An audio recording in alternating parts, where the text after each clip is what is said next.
Hi, welcome to the Introduction to 3D Studio Max presented by 3dtotal.com. My name is Isaac Oster, and in this lesson I'm going to talk about the Graphite modeling tools. So to get the tool set to come up, you want to go to Customize, Show UI, Show Ribbon. This is if it isn't already available. And we can see here it is. There's not much there now. In order to get this tool to work or to populate, you've got to have an editable poly. So I'm just going to go ahead and create a plane.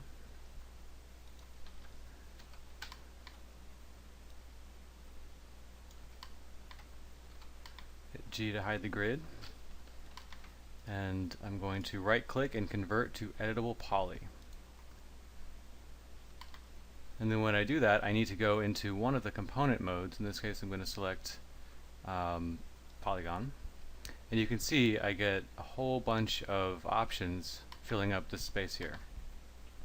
So we have Freeform, Selection, and Object Paint. So in this tutorial I'm going to talk about a little of the selection tools and some of the freeform stuff. For the things that I don't cover, the people that designed this tool, they understand that there's a lot of content here. So what they've done is they have an option where if you mouse over just about anything, you'll get a pop-up that tells you what it does. So after this tutorial, you should have a solid idea of generally what's going on, and if you want to investigate these things further on your own, you can. So I'm going to get started by importing a piece of geometry that I made using a software package called ZBrush.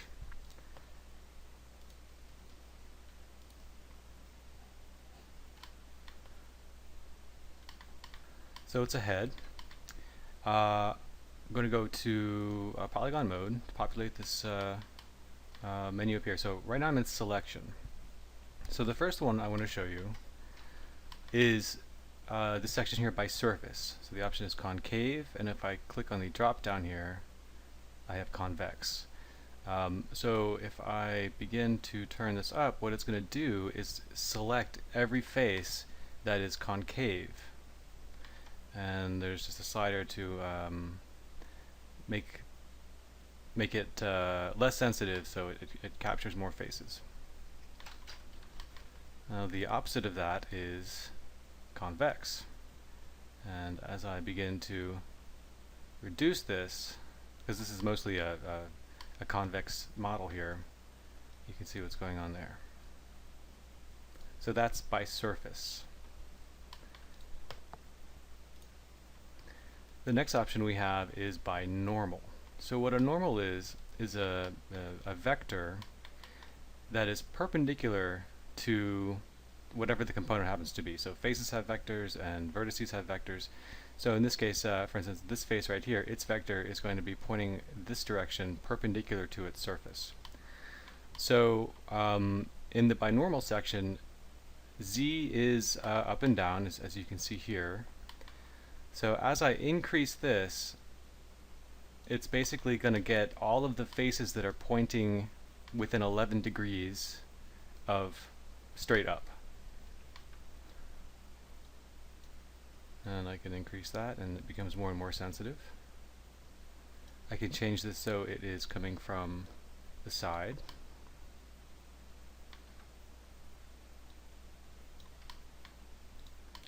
The front.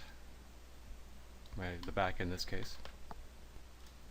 And if I wanted to go from a different direction, I can click this button right here, which will invert the selection.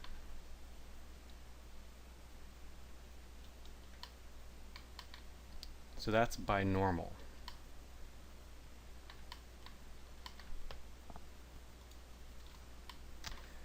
The next section here is by perspective, and then what that's going to do is take the camera angle and select all of the faces that are within this many degrees of the camera angle. So 70 is pretty high.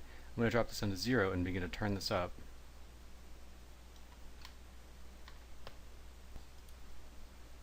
Sorry, and with this one there's a peculiarity where you've got to click this arrow. So and as I move the camera, I'm going to change the faces that fall within that selection. So I can increase this a little bit. And this has another feature, which is outline. And what that's going to do is just grab a ring of the outermost faces. So that's perspective. Next we have random, by random right here. So this is going to be the number of random faces or the percent of faces that you want randomly selected. And you can toggle between the two like this.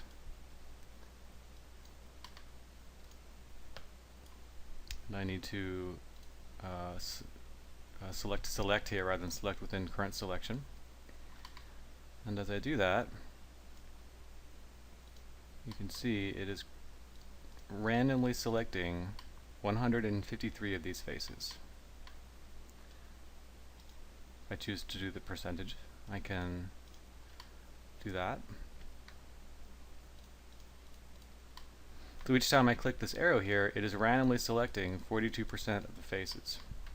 So there's an additional option if I click here, select within current selection. So this is now 42% of the first random selection.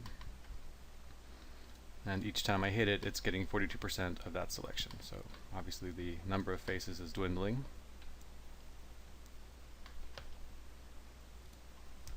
The next option is by half. So if I click the arrow here, you can see what it does. I want to invert the axis, I can do that. So because of where the pivot is, the origin of the, I'm sorry, not the pivot, the origin, these are the only faces that are on the back half of the y-axis. But if I invert the axis, I will get the rest of them. And then Z should work a little bit more normally.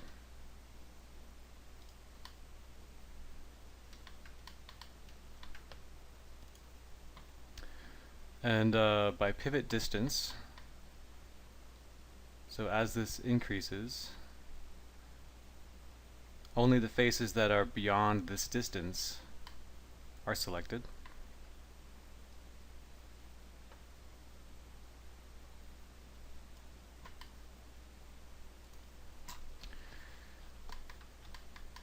The next one is grow from perspective view.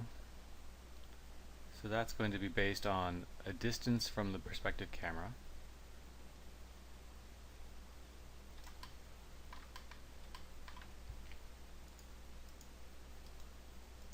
And if I right click on any of these sliders, they'll go back to their lowest value, which is usually 0.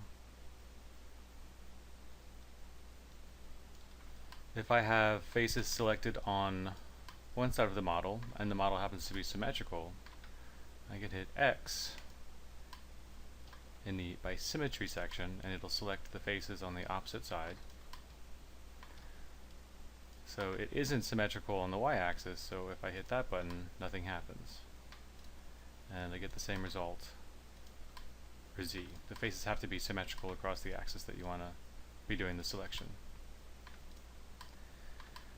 And the last section here is by numeric. So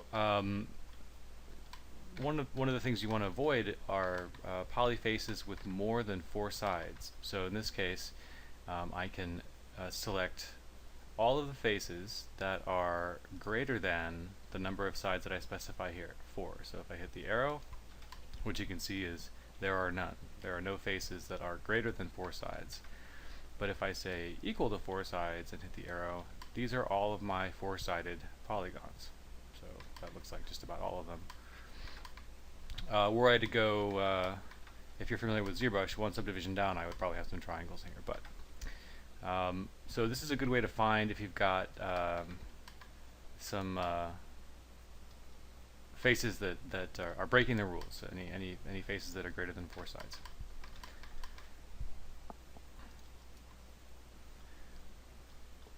So that about sums it up for the selection section of the Graphite modeling tools. Now let's move over to the main section.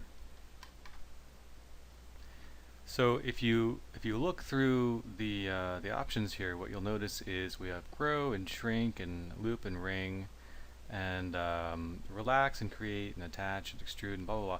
All this stuff here, well, most of this stuff is also in this menu here. So here's shrink and grow, and relax is going to be right here, and extrude is what's in here somewhere right down here. But we have some additional features here. So this is sort of like an extended version of what's going on right here. So if you saw the tutorial where I broke this down, a lot of the stuff you already know. So I'm just going to start over here. So I'm in face mode, and just like with the other section, if I switch these, this stuff will sort of update to be more specific to whatever component type I have selected. So in this case, I have edges, and some of the features that we'll be looking at are flow connect and set flow and distance connect. Swift loop is available in edge and face mode, but the flow connect stuff is limited to the edges. So in loop, if I go to edge mode and select an edge, I can click loop, and it'll get the loop. And I can select ring, and it'll select the entire ring. So one of the things that is available in the graphic modeling tools is the ability to skip rings. So if I click the modify selection option right here in the dot gap, so that's set to 1 now. So if I select an edge and then I hit dot gap, what it's going to do is select every other edge. I can change that value if I want to skip every 2 edges.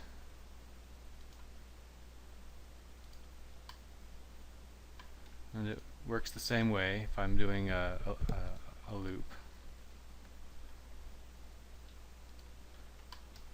So you can see it's, if I right click and convert to face, you can see what it's done in terms of the spacing.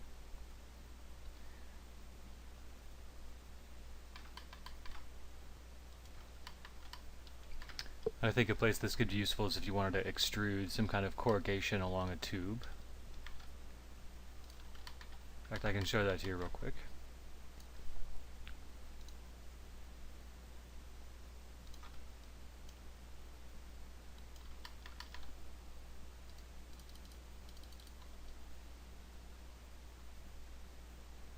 Just going to create a cylinder, and blue top and bottom. So if I go to edge mode,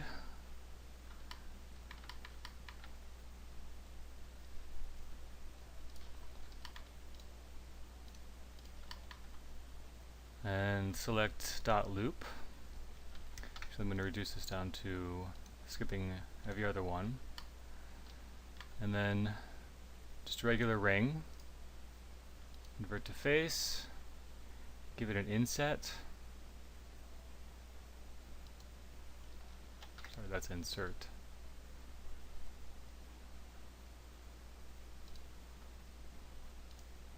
And extrude. I want to select by local normal and reduce it down.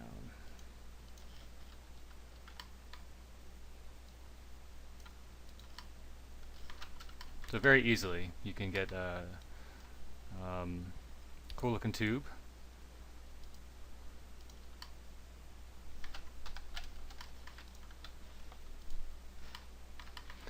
If you turn this option on, what this is going to do is, if you click it and then you click an edge, it'll grab the entire loop.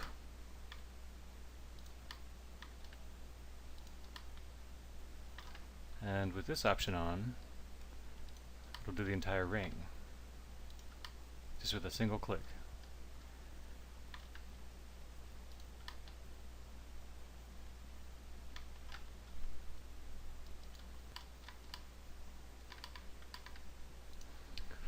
Okay, for the next section, I want to talk about Swift Loop, so I'm going to create a sphere.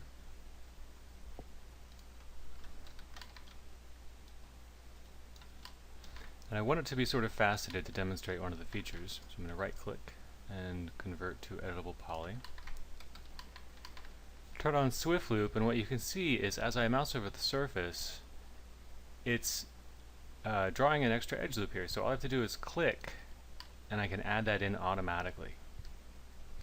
But as an added feature, if I hit undo, if I hold shift when I click, it's going to snap to the center line of each loop, and when I click the button, actually follow the edge of the surface. I'm just holding shift for this. So there are a few more hotkey combinations, and again, all you have to do is mouse over Swift Loop, and it will pop up with all of the shift and control and alt and control alt and control shift variations on this tool. So let's just kind of run through these real quick. So I already showed you shift. If I control, I can control click to select an edge loop and automatically activate the edge sub-object level. So I'm in object mode, that is no components are selected, and I control and click on an edge. I will automatically go to the edge sub-object level. If I hold the Alt button down, I can drag a selected edge loop to slide the edge loop between its bounding loops. So these are the bounding loops here and here, and if I hold Alt, I can move it. So even though that was an original edge loop that I didn't add, I can still move it. So I can do the same thing here. I'm going to hold Control and click on this edge loop, and then hold Alt, and I can move it around. Now, hypothetically, let me leave Swift Loop here for just a moment. Say I have an edge, but through the modeling process it has become somewhat skewed. If I do a control click on it to select it, so let's assume I've got this one selected. So I've got to be in Swift Loop mode. So I can hold control click. Now if I hold control and shift, control and alt together, it's going to straighten up that edge. And I guess it just sort of averages the position, so I could come over here and maybe deselect the top and the bottom, straighten it out a little bit. So it's not perfect, but it's pretty good. Again, that was Control and Alt, and for the cheat sheet, all you've got to do is mouse over any of these commands, and it'll tell you any of these buttons, and it'll tell you exactly what the options are. There's another feature here that's very similar to Swift Loop called Flow Connect. So Flow Connect has an option which is called Auto Ring. So if that's on, and I have an edge selected, and I hit Flow Connect, the behavior will be the same as if I had inserted a Swift Loop while holding Shift. You see it anticipates that curvature of the surface there. So I can do the same thing here. Now the difference is, and I don't have to hold Shift, that's the default behavior. If I turn off Auto Ring, and I just select a few of these edges here, and I hit Flow Connect, it'll insert another loop there, but only through these selected edges, and again it will anticipate the curvature of the surface.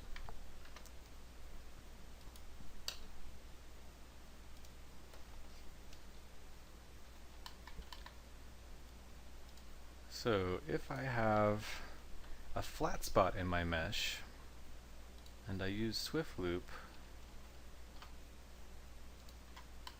to add an edge in, if I would like for this edge to conform to the surface curvature, all I need to do is turn Swift Loop off and click the Set Flow button right here. And what you'll see is it looks at the curvature and matches the edge. And if you've got an irregular surface, it's going to do its very best, but you can tweak the amount of correction there is with this little slider right here.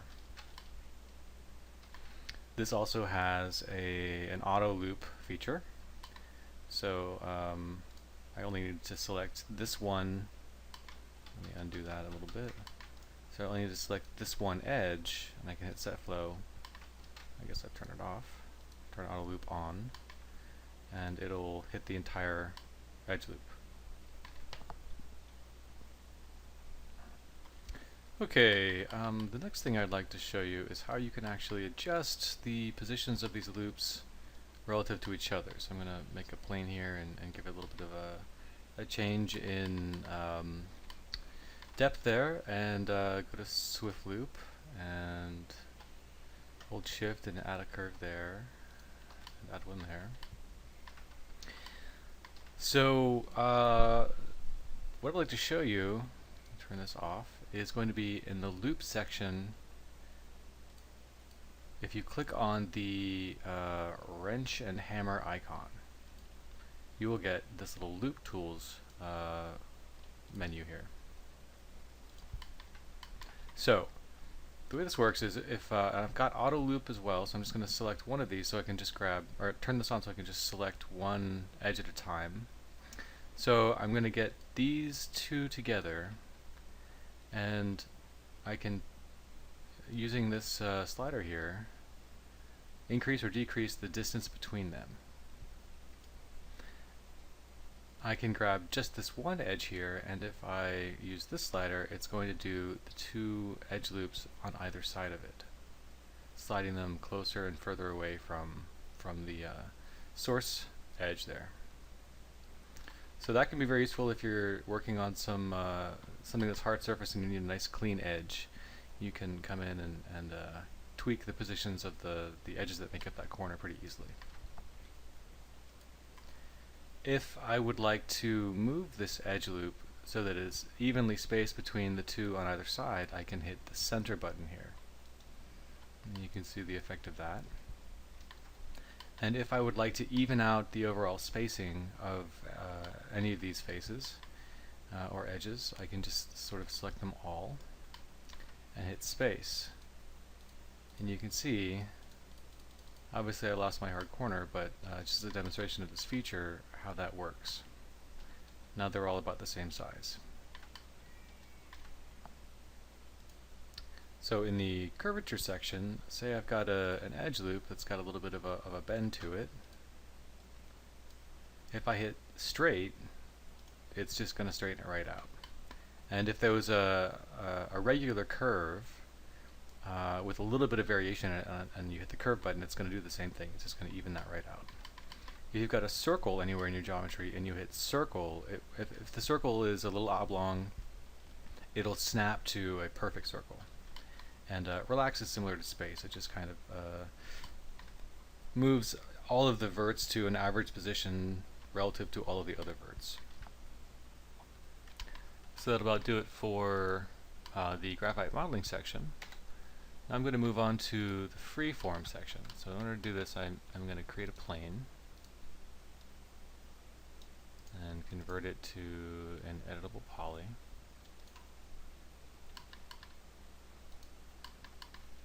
And go to Freeform Mode right here.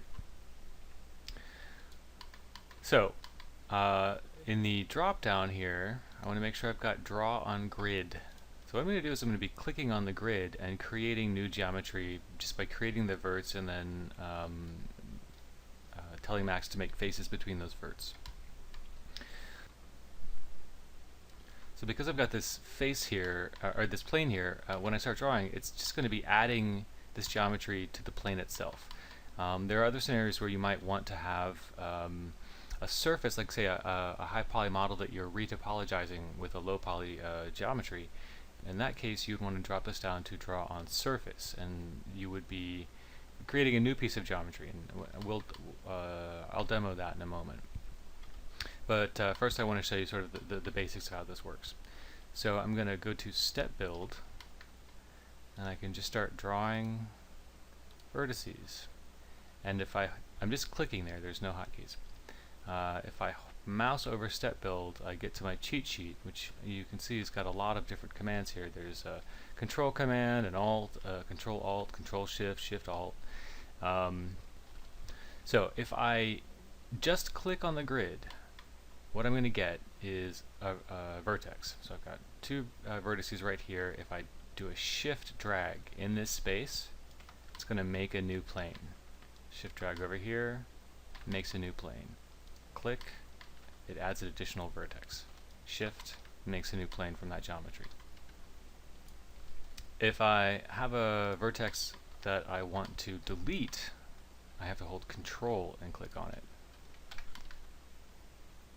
Sorry, that's for a polygon. If I have a polygon I want to delete, I hold Control and click on it. Alt will delete, and Alt-click will delete the vertex. So the next thing I want to show you is Extend, which is located right below Step Build. So with Extend, if I hold Shift,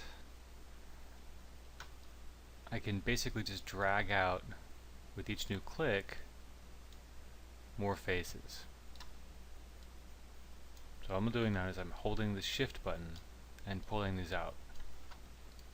Now if I hold Control and Shift together and click on the edge, I pull the entire loop out. And these are all sticking to the grid.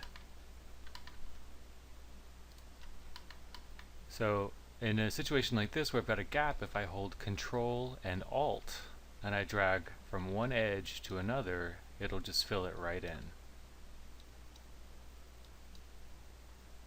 So Control and Alt, and I'm dragging from one edge to another and making a new polygon. So just like with the Step Build tool, if I hold Control and click on a face, I delete it. And if I wish to reposition a vert, I need to go into Vertex Mode and then hold Control, Shift, and Alt, and I can just scoot it around anywhere that it needs to be. And it will snap directly to the grid. So if for whatever reason you wanted to create geometry that wasn't snapping to the grid, all you need to do is hold Alt, and what Alt will allow you to do is drag from border vertices to create polygons in screen space. So if I hold Alt and I click here, I can just drag this right up, and the motion, or the position of the verts, is dictated by screen space.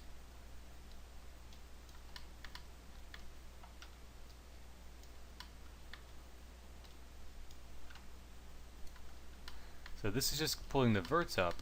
If I hold Alt and Shift together,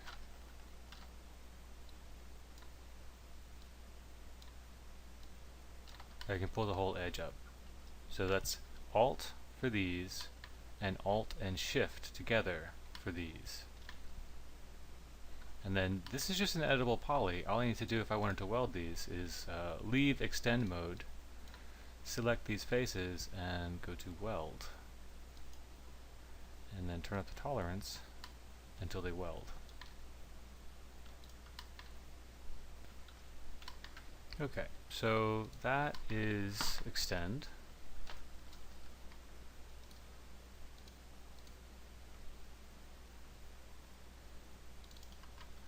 So now I'm going to show you how to use this tool for retopology.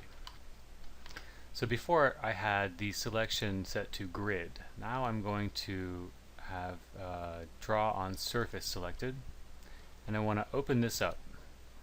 And one of the options inside this menu is new object. So I'm going to be creating a new piece of geometry. So I click that, and what you'll notice is I get box 002.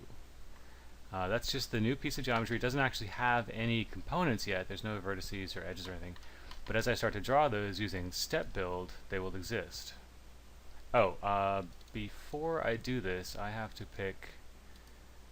This is normally set to pick. For some reason it hadn't updated. So when you're on Draw on Grid, it'll beep grayed out, and then when you go to Draw on Surface, this will update to say pick, and then you pick the object that you want to be snapping to when you create new geometry.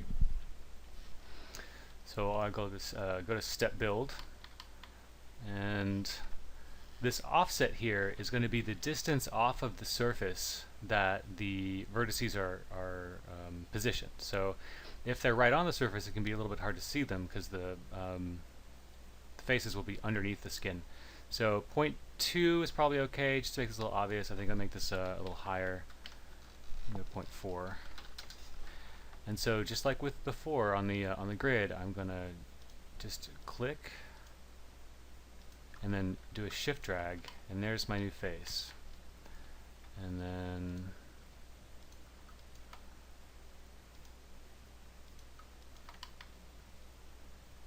just click and draw.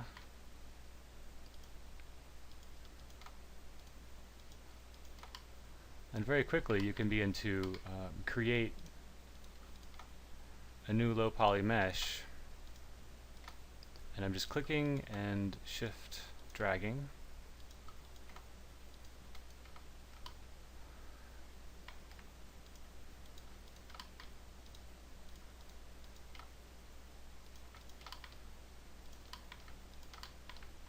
And if I want to move these, I'd like for them to stick to the surface. I don't want to lose the relationship between where the vertices are and the surface. If I use the drag option, I can reposition these and they will snap to the surface.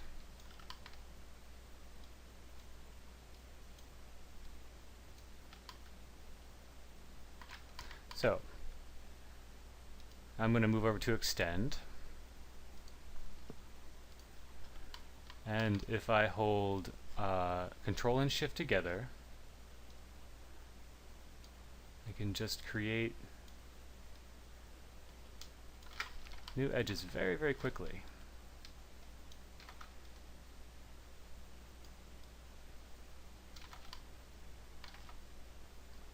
And then back to step build.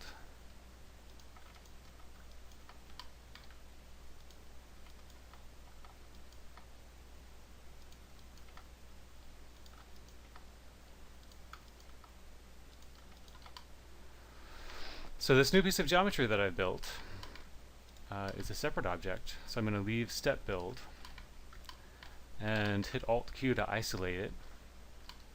And there we are. So if I need symmetry, I can just grab this edge here and go to selection. Go to the Graphite modeling tool section and select a loop. And it looks like that triangle there is confusing it.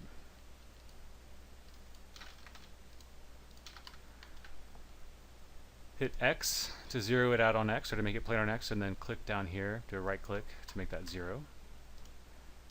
And I can add symmetry modifier. And right now it's taking the negative side and moving it over to the positive side rather than the other way around. Or sorry, the positive side where there's no geometry is being moved over to the other side. So I'm going to hit flip here. And there we go. So if I were to go through the entire thing, I could have a new low poly mesh that would work in a game engine or as a mesh to be textured. So there you go. So that about does it for this episode. I hope you found it to be informative. Thanks for watching, and stay tuned for more 3D Studio Max tutorials from 3dtotal.com.